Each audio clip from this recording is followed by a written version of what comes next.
네, 반갑습니다.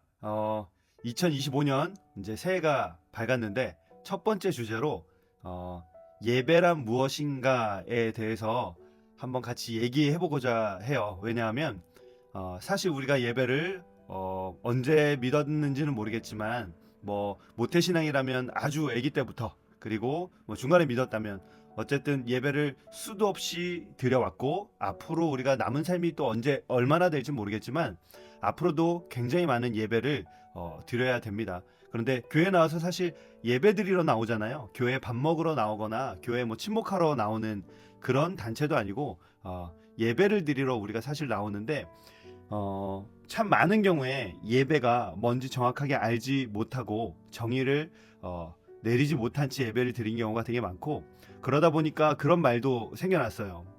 그냥 교회 마당만 밟고 왔다 갔다 한다라는 그런 얘기들도 있는데, 그런 얘기들은 다 예배가 뭔지 잘 몰라서 나오는 얘기들인 것 같아요. 그래서 우리 청년부도 마찬가지일 거라고 생각합니다. 그래서 예배가 뭔지 우리가 한 번 더 혹시 알았더라면 여러분들 다시 한번 우리가 살펴보면서 다시 한번 상기시키는 그런 좋은 시간이 됐으면 좋겠고, 그리고 와, 예배가 이런 거였어? 정말 이제 앞으로 예배를 잘 드려야 되겠다라는 생각을 가져주면 또 너무 감사하고 좋은 일일 것 같아요.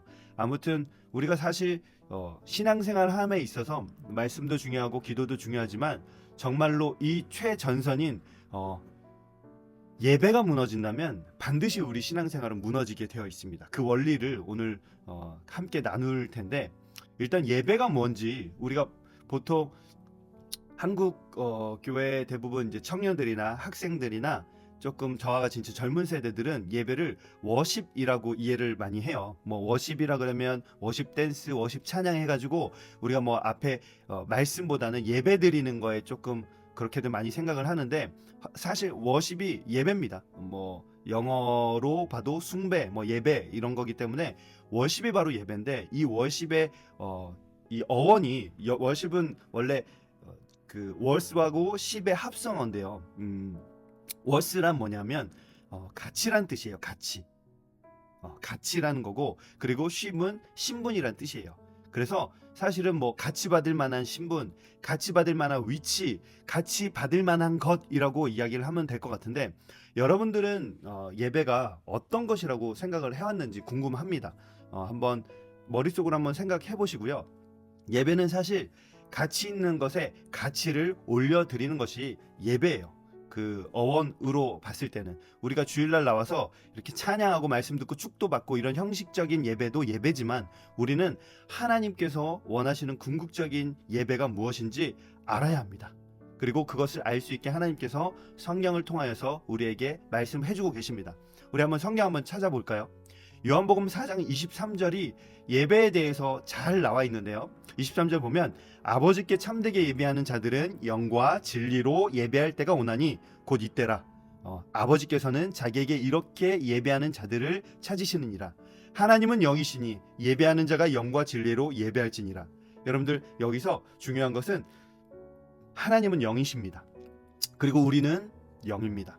하나님은 영이시고 우린 죽었던 영이 예수 그리스도에 인하여 다시 살아남으로써, 성령이 우리 안에 오심으로써 우리 또한 영입니다. 그래서 하나님과 우리와 소통하려면 반드시 영으로서만 소통이 가능합니다. 여러분들, 매주 나가서 10년을 예배를 드렸든 20년을 예배 드렸든 뭐 일주일에 7번을 예배 드렸든 뭐 1000번을 예배 드렸든 영으로서 예배하지 않았다면 그것은 하나님 받으실 수도 없고요. 그거는 예배가 아닙니다. 여러분들 형식적으로 나아가서 드리는 예배, 그건 예배가 아닙니다. 그게 만약에 예배였다면 2000년 전에 예수님께서 바리새인들을 그렇게 뭐라고 하지 않았을 거예요. 오히려 그들이 예배드리는 주 몇 회를 금식을 하고 주 몇 회를 구제를 하고 주 몇 회를 11조를 하고 주 몇 회를 뭐 기도를 하고, 이런 것들 하나님께서 받으시지 않는다라고 성경에 분명히 나와 있어요. 그래서 안타깝고 소름 끼치는 얘기지만, 사실 여러분들이 20년 혹은 10년을 신앙생활을 했는데 진짜 내가 영으로서 예배하지 않았다? 미안합니다. 여러분들 한 번도 예배를 드린 적이 없는 사람인 겁니다. 그렇다고 좌절할 필요가 없고요. 앞으로 이제 영으로 예배드리는 것이 무엇인지 배워서 함께 예배하면 되겠죠. 여러분들, 신령과 진리로 예배를 드리라고 하는데 영적인 예배가 뭘까요? 영적인 예배가 뭘까요? 사도 바울은 로마서에서 좀 더 구체적으로 힌트를 주고 있습니다. 로마서 12장 1절에 보니까 그러므로 형제들아 내가 하나님의 모든 자비하심으로 너희를 권하노니 너희 몸을 하나님이 기뻐하시는 거룩한 산 제물로 드리라. 이는 너희가 드릴 영적 예배니라. 우리 예전에는 구약 시대에는 양을 제물로 바쳐서 이렇게 번제단에 올려서 또 완전히 소각시키고 태워가지고 하나님이 그걸 흠양하시고 받으시고 하셨는데, 이제 우리를 거룩한, 살아있지만 거룩한 산 제물로 우리를 드리라라는 말씀이에요. 이거 이따가 마지막쯤에 이 말씀을 다시 읽어보면 충분히 잘 이해가 갈 겁니다. 처음에 살펴봤지만 예배는, 워십은 가치를 올려드리는 거예요. 그러니까 우리 삶의 인생에 우리가 어디에 가치를 두고 사는지를 보면 사실 우리가 누구를 섬기고 무엇을 모시고 사는지 사실 알 수 있습니다. 왜냐하면 인간은요, 가치 있다고 하는 것에 반응합니다. 가치 있다고 생각하는 것에 가치를 두고 그것에 반응하고 그것을 쫓고 그것을 잡으려고 노력합니다. 예를 들어 볼까요? 우리가 주식 투자가 가치가 있다고 생각을 하니까 주식 투자에 내 인생을 바칩니다. 돈이 가치 있다고 하니까 돈에 우리가 인생을 바칩니다. 여러분들 왜 공부를 열심히 하죠? 공부 열심히 하면 좋은 대학 가니까요. 그럼 좋은 대학 가는 이유는 뭘까요? 뭐 자아실현, 뭐 가치실현 이런 사람도 있겠지만 우리 솔직히 까놓고 얘기해보면 좋은 대학 가는 이유는 좋은 데 취직되기 위해서예요. 좋은 데 취직되기 되는 걸 바라는 이유는 연봉이 높고 돈을 잘 벌기 위해서요. 네, 결국은 사실 돈입니다. 그거에 수많은 사람들이 가치를 두니까 정말 평생을 주일도 그냥 빠지면서도 돈에 목매는 겁니다. 이 돈 때문에 아파트 투자도 합니다. 그리고 학벌이 중요한 겁니다. 이 돈 때문에 커리어가 중요한 겁니다. 네, 그러고요. 또 우리가 가치를 두는 것 중에는 우리 20, 30대 혹은 30, 40대 부모님들의 우상은 사실은 자녀입니다. 자녀. 그리고 형제가 될 수 있고, 성경에 나오는 이제 부모가 될 수도 있고, 그리고 음악을 좋아하면 음악이 될 수도 있고, 미술이 될 수도 있고, 아이돌 가수가 될 수도 있고요, 영화 배우가 될 수도 있고요. 가치를 두는 것이 우리 그 10대 때는 정말 친구들이 가장 우상이고, 그리고 10대 때는 연예인들이 자기 우상이죠. 그거에 가치를 두니까 그냥 주말이고 뭐고 교회도 내팽개치고 그냥 무조건 콘서트장에 달려, 빠순이라 그러죠. 막 죽치고 다니면서, 왜냐하면 그게 가장 가치 있다고 생각하니까 그럽니다. 제가 아까 얘기했지만 인간은 가치 있다는 것에 그걸 투자하고 그것을 반응하게 되어 있습니다. 골프, 영화, SNS, 넷플릭스, 취미생활. 그런데 이 충격적이기도 이 모든 것들을 하나님보다 우리 마음 가운데 높아져 있다면, 더 많은 가치를 두고 있다면, 이것은 성경은 우상이라고 이야기합니다. 우리 성경에 보면은 바알신이나 만몬신이나 이런 신들을 우상이라고 생각을 했죠. 아니요, 구약 시대 하나님께서 이스라엘 백성들과 계속해서 싸우시고 이스라엘 백성들과 계속해서 그 갈등을 빚었던 이유가 우상 숭배인데, 그 우상 숭배가 지금 우리 마음 가운데 존재하고 있는 바로 그것입니다. 여러분들 하나님보다 여러분들 마음 가운데 높아져 있는 바로 그게 바로 우상 숭배입니다. 여러분들 갈라디아서 그 5장 24절에 보면 24절 26절인데 제가 26절만 읽어볼게요. 헛된 영광을 구하여 서로 노엽게 하거나 서로 투기하지 말지니라. 사실 우리가 일평생을 길면 80, 90 이 인생 동안에 이 헛된 영광, 허영심이라고 하죠. 헛된 영광을 구하다가 인생을 종칩니다. 정말 헛된 영광, 제가 아까 얘기했던 돈, 영원하지 않아요. 우리 그리스도인들은 어떻게 보면 안타깝게도 이 90년, 100년이 끝이라고 생각하는 사람들이 아닙니다. 80년 뒤에 90년 그 벽 너머에 영원한 세계가 있다고 믿기 때문에요. 우리는 사실 80년 동안 90년 동안 우리가 이렇게 몰두하고 집중하고 쫓아가는 이것이 하나님 보시기엔 너무 헛된 거예요. 너무 헛된 거예요. 영원하지 못하는 터진 그냥 웅덩이인데 그것을 쫓는 거예요. 갈증이 해결되지 않는 것인데 그것을 계속해서 해결하고 그것을 계속 찾고 목말라 하는 거예요. 하나님 그게 아니다. 그것이 아니다. 헛된 영광을 구하지 말라라고 계속해서 우리에게 권고하십니다. 그래서 너희가 90년 100년 동안 잘 먹고 잘 살고 너희 신이 바로 배인데 너희 배를 채우는 것에 몰두하지 말고 80년 90년 그 뒤에 영원한 세계를 위하여 투자하라고. 그래서 앞에 있는 즐거움을 보고 예수 그리스도께서 십자가를 참으신 것처럼 모세가 그 놀라운 영광을 내팽개치고 정말 모세의 삶을 하나님의 종으로서 살았던 것처럼 헛된 영광을 구하지 말고 우리가 그리스도께 투자하고 내세 하나님 내세가 아닌 정말 영원한 세계에 우리가 투자하기를 하나님께서 원하시고 계십니다. 예배를 좀 더 원초적으로 설명하자면 사실 하나님이 하나님됨을 인정하는 거예요. 뭐 어려운 게 아니에요. 사실 하나님이 하나님됨을 인정하고 하나님께서 마땅히 받아야 할 영광이 하나님께 마땅히 온전하게 당도하는 거, 배달되는 거, 이게 그냥 당연한 게 예배입니다. 그러니까 우리를 창조한 조물주가 있으면 우린 피조물인데 피조물이 조물주를 찬양하고 예배하는 건 너무나 당연한 겁니다. 그래서 태양이 빛을 내는 것처럼 우리가 밝게 빛나는 태양이 와 너무 아름답다, 더 밝게 빛나줘라, 아름답다, 빛이 너무 찬란하다, 이렇게 얘기하건 안 하건 태양은 그냥 빛인 거고 오늘도 뜨고 내일도 뜨고 영원히 뜨는 것처럼 하나님이 영광 받으시고 예배 받으신 게 그게 바로 태양이 그냥 내일도 뜨는 것처럼 너무나 당연한 거예요. 그래서 우리가 태양을 막 찬양하고 칭송해주면 더 밝게 빛나고 우리가 태양을 저주하면 어둡게 빛나지 않는 것처럼 하나님도 사실은요, 우리가 하나님을 찬양하고 칭송하지 않는다고 해서 그분의 영원한 속성이나 전능하심이나 그분의 그 거룩한 속성이 조금이라도 줄어들거나 그런 것이 아니에요. 하나님은 우리가 찬양하던 하지 않던 사실 영광 받으시고 우리들이 하나님을 찬양하지 않더라도 이 순간 온 땅과 하늘과 산과 나무와 온 우주와 모든 만물이 하나님을 찬양하고 있습니다.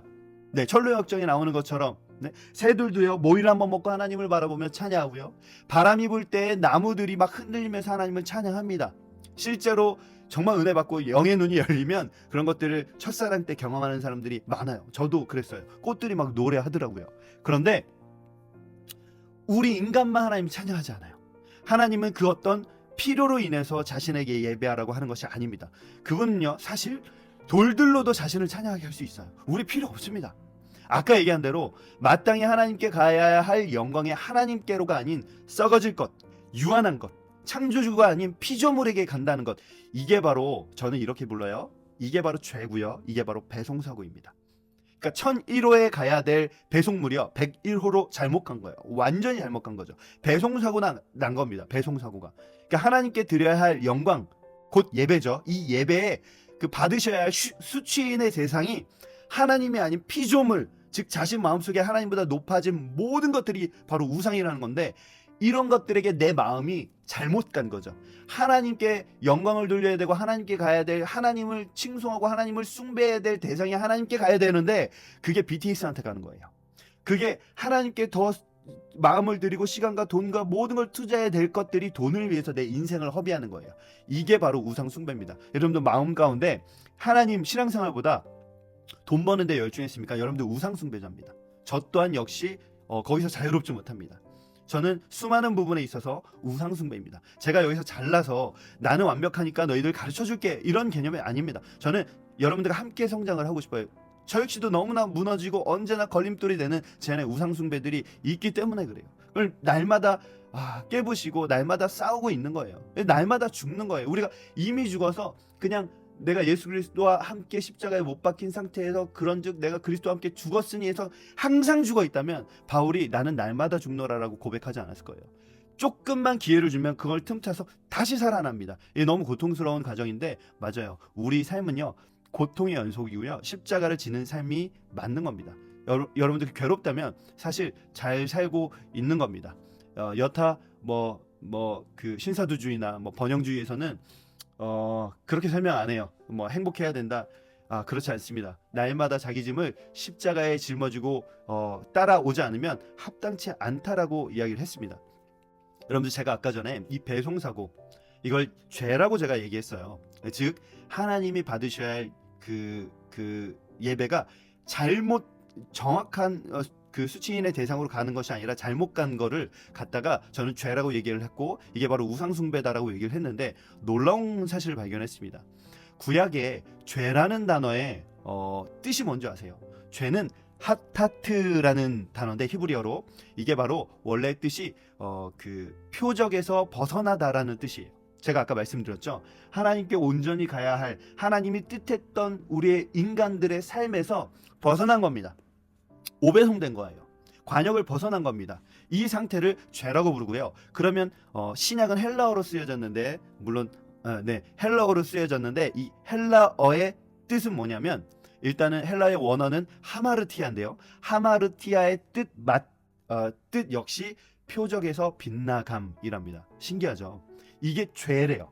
그러니까 표적에서 벗어난 게 죄래요. 관역에서 빗나간 게 죄래요. 놀랍죠? 이게 뭐라고 했죠? 이거는 제가 이렇게 표현했죠. 배송사고라고. 이거를요 사도 바울이 로마서 1장에서 깊이 있게 풀어내고 있는데 이걸 한번 찾아볼게요. 로마서 1장 18절에서 32절인데 너무 길죠. 제가 조금만 읽어보겠습니다. 일단은 19절에 보면 하나님을 알만한 것들이 그들 속에 보인다라고 했어요.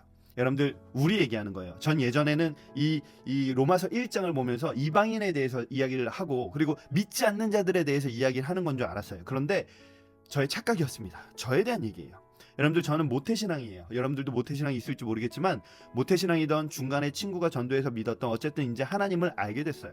하나님을 알만한 것을 하나님께서 그들 안에 넣어놓으셨대요. 그래서 우리는 하나님을 사실 알 수 있어요. 만물의 그 20절에 보면 영원하신 능력과 신성이 그 만드신 만물에 분명히 보여서 알려졌다라고 합니다. 그래서 우리에게 뭐라고 하시냐면 핑계하지 못한대요.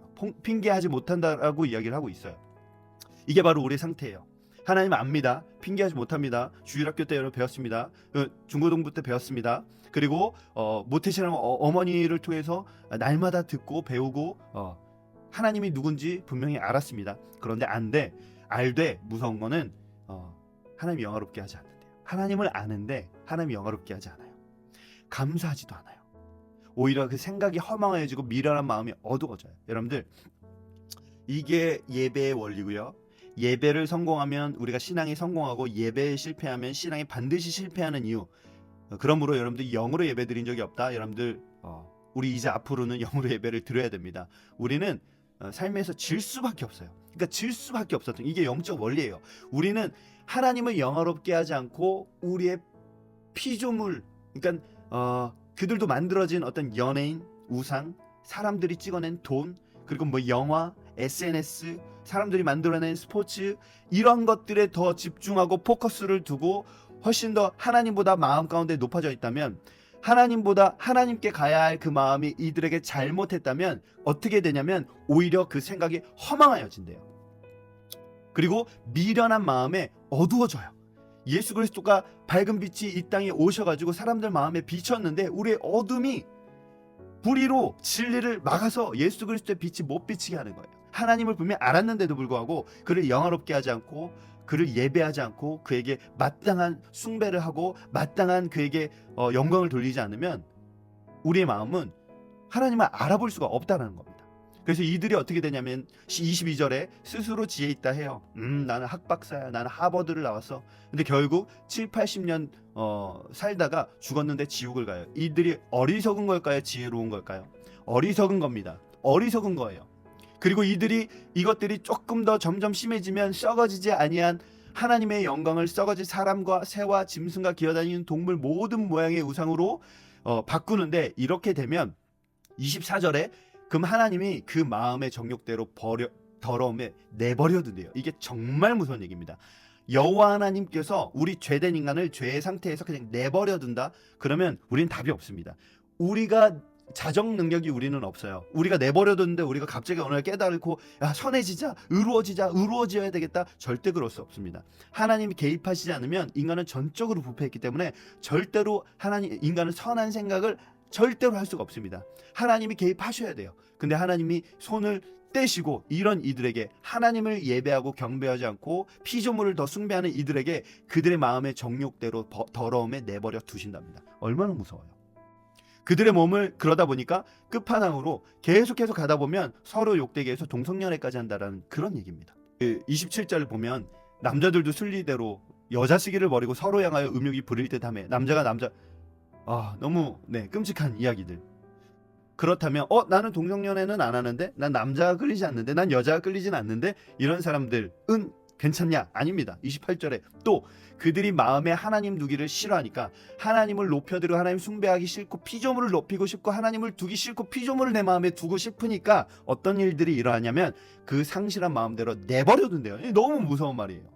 그러면 어떻게 되는 줄 아세요? 자, 그러면 29절에 제가 아까 얘기했죠. 인간은 전적으로 부패했기 때문에 절대로 선한 걸 할 수가 없습니다. 내버려 두는 자연인의 상태가 어떻게 되냐면 모든 불의, 추악, 탐욕, 악의가 가득한 자요, 시기, 살인, 분쟁, 사기, 악독이 가득한 자요, 수군수군하는 자요, 비방하는 자요, 하나님께서 미워하시는 자요, 능욕하는 자요, 교만한 자요, 자랑하는 자요, 악을 도모하는 자요, 부모를 거역하는 자요, 우매한 자요, 배약하는 자요, 무정한 자요, 무자비한 자라. 그러니까 모든 악이란 악이 다 하나님을 예배하지 않고 피조물을 하나님보다 마음에 더 두기를 좋아하는 상태에서 이 모든 더러운 악이 오는 겁니다. 여러분들 오늘은이 아니고 일단은 1부는 여기까지 하도록 하겠습니다. 그 다음에 우리가 그러면 어떻게 해야 할지를 좀 더 자세히 알아보도록 하겠습니다.